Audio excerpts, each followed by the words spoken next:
तो चलिए देखते हैं सबसे पहला क्वेश्चन। देखिए पहला क्वेश्चन जो दिया हुआ है आरपीएफ एसआई 6 जनवरी 2019 शिफ्ट नंबर 1 में पूछा हुआ क्वेश्चन है और ऐसा कोई एग्जाम नहीं जिसमें शून्यों की संख्या ना पूछे। एक ना एक क्वेश्चन जरूर बनता है, किसी ना किसी शिफ्ट में जरूर आता है। तो आइए जान लेते हैं इसका बेसिक कंसेप्ट क्या है और कैसे ये होता है। फैक्टोरियल का मतलब क्या होता है? फैक्टोरियल का मतलब ये होता है कि आप 1 से लिखिए और 243 तक जाइए। जैसे 1 × 2 × 3 × 4 × 5 इस प्रकार से ऐसे डट डट डट डट 243 तक इतना आपको लिखना है। फैक्टोरियल का मतलब ये होता है। तो अब इसमें पूछा है कि शून्यों की संख्या कितनी होगी, तो यहाँ से लेकर 243 तक जाने में शून्यों की संख्या कितनी होगी। अगर आप इस प्रकार से लिखकर गिनने लगे तो ये मान के चलिए आपका 5 से 10 मिनट का टाइम बर्बाद हो जाएगा।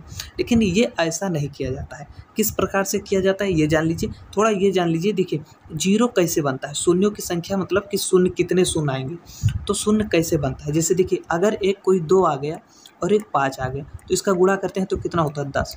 तो देखिए जब भी एक 5 और एक 2 मिल जाएगा तो एक 0 बन जाएगा। फिर 2 बार लेते हैं तो कितना हुआ 4 और 5 2 बार ले लेते हैं तो कितना हुआ 25। 25 चौक का 100। अब देखिए यहाँ पर कितने 2 0 बन गए। तो ये बात आपको समझ में आ गया होगा कि जितने 5 और जितने 2 रहेंगे उसी के हिसाब से 0 बनेंगे।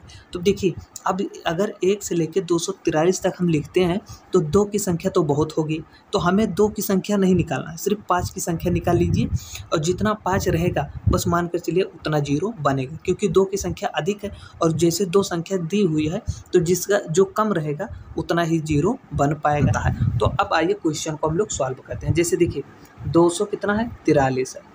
तो अब इसमें हमें क्या करना है, इसमें तो 2 की संख्या बहुत मिल जाएगी, तो इसमें क्या करना है हमें 5 की संख्या निकालते। तो देखिए इसे आप भाग के तो कितना मतलब आ जाएगा। देखिए 5 चौक 20 हुआ, उसके बाद देखिए 20 और 4 इधर आ गया तो कितना हुआ 43। तो 5 8 40 कितना हुआ, ये हो गया 48। तो अब शेष से आपको मतलब नहीं कि यहाँ पर 3 शेष बच गया, उससे आपको कुछ नहीं मतलब है। अब ये शून्यों की संख्या 48 है। अभी इसे और डिवाइड करना है, जब तक करना है कि जब तक वो 5 से छोटा ना हो जाए। देखिए फिर 5 से काटेंगे तो 5 9 45। तो यहाँ पर भी 9 क्या है 9 जीरो की संख्या कितनी है 9, यहाँ पर भी आ गया 48 यहाँ पर आ गया। अभी भी देखिए ये जो क्या है 9 जो आया है कि 5 से बड़ा है, तो फिर डिवाइड करेंगे। तो देखिए 5 से क्या करना है 9 को फिर से डिवाइड करना। तो 5 1 5 कितना जाएगा 1 मरतबा आ जाएगा। अब उसके बाद देखिए 1 हुआ तो अब ये 5 से छोटा हो गया, तो मतलब अब ये भाग नहीं होगा। तो बस इतने शून्यों की संख्या निकल कर आए हैं, जैसे कि 48 और 9 और 1। तो अब सभी को इसी को जोड़ लेना है, यही आपको शून्यों की संख्या है। उसके बाद देखिए 9 और 1, ये यहाँ पर 1 है, यहाँ पर 9, यहाँ 48, इसी को जोड़ लेना है। देखिए 9 1 10 और 8, ये 18 के 8 हासिल आया 1, 4 और 1 हासिल कितना हुआ 5। तो इसमें ऑप्शन नंबर बी हो जाएगा करेक्ट। शून्यों की संख्या कितना निकल कर आया 58। तो जब भी ऐसा क्वेश्चन आएगा इसी प्रकार से आपको कर देना है। देखिए क्योंकि यहाँ फैक्टोरियल जो दिया है इसमें 2 की संख्या बहुत है, तो जिसकी संख्या कम रहेगी शून्यों की संख्या भी उतनी ही बनेगी। तो इसलिए इसी हिसाब से आपको भाग करके निकाल लेना है। तो जब भी अब ऐसा क्वेश्चन आएगा तो आप जरूर कर ले जाएंगे। चलिए दूसरा क्वेश्चन देखते हैं। देखिए अगला क्वेश्चन आ गया अभाज्य संख्या से ही रिलेटेड है। देखिए 1 से लेकर 500 के बीच में आने वाली सभी अभाज्य संख्याओं की संख्या कितनी है। पूछ लिया कि 1 से लेकर 500 के बीच में कितनी अभाज्य संख्याएं आती हैं। तो अब आइए इसका हम थोड़ा बेसिक भी जान लेते हैं और शुरू से लेकर जान लेते हैं कि 1 से लेकर 50 के बीच में कितनी अभाज्य संख्या होती हैं, 50 से 100 के बीच में कितनी होती हैं, सब जान लेते हैं। देखिए अब 1 से लेकर 50 के बीच में बात करें तो 1 से 50 के बीच में 15 अभाज्य संख्याएं होती हैं। 15 अभाज्य संख्या होती है। तो ये क्या है, ऐसा क्वेश्चन है जो जिसे आप सीधा याद रख सकते हैं, क्योंकि निकालेंगे तो बहुत समय बर्बाद होगा। तो ये सीधा पता रहना चाहिए, क्योंकि एग्जाम में पूछेगा तो सीधा इसे पूछ लेगा कि 1 से 100 के बीच में अभाज्य संख्याओं की संख्या कितनी होती है। तो ये आपको पता होना चाहिए। तो 1 से 50 के बीच में कितनी अभाज्य संख्या होती हैं 15 होती हैं।